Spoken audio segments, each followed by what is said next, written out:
श्रोता बंधुगण नमस्कार। बर्तमान मैं आपण को गोटे गप कहूँ। बापा माँ को पूजा कले बापा माँ सेवा कले मैंने किपरि आनंद पाती और किपरि दिव्य ज्ञान हुए से विषय गपटे कहि।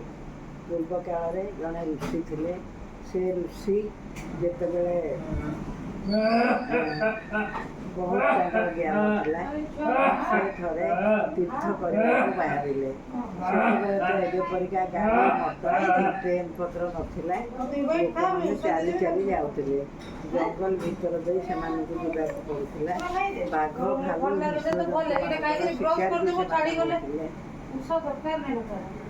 जो हिंस्र से शिकार होते से समय जड़े से ऋषि से बाटे जंगल बाटे जाते बाटर हालिया लगे गोटे गछ मूले शोई पड़े।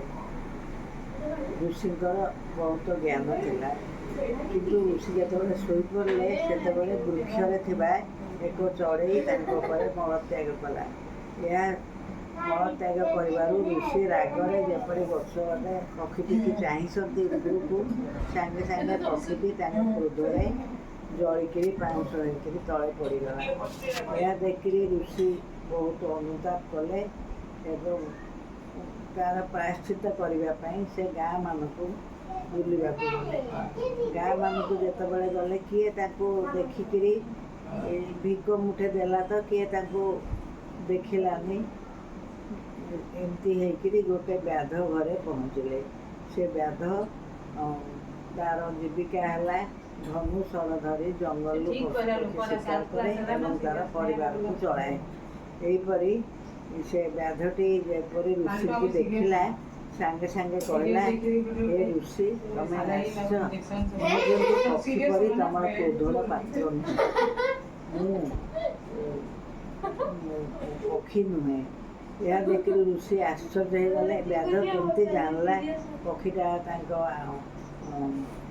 पक्षीटा मरिक पड़गला क्रोधरे। ऋषि ताको पचारे से कहले व्याध कहला शुणु मु मोर बापा माँ को सेवा करे एवं निजे जहाँ आने आग बापा माँ को दिए तापर मु खाए से पुण्यरू मु सब कथा अतीत भविष्य सब कथा जानीपे एवं मु कौन से अन्याय करेनि। मु सीना व्याध पक्षी मानू मारिबा पशु मानू मारिबा मोर काम मु किंतु केबे रागेनि कि क्या किसी करेनि। ये जो बापा माँ को सेवा करुँची से मोर एमती अवस्था हो सबू जानीपे। यह शुणिक ऋषि बहुत आश्चर्य हेले एवं से कहे व्याध गुरु करने को इच्छा होची।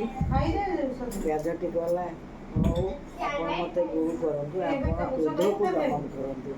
जे क्रोध को दमन करे से जगत बहुत उन्नति करें। बर्तमान मोर गपटी सरुची नेक्स्ट अन्य गोटे गप। नमस्कार।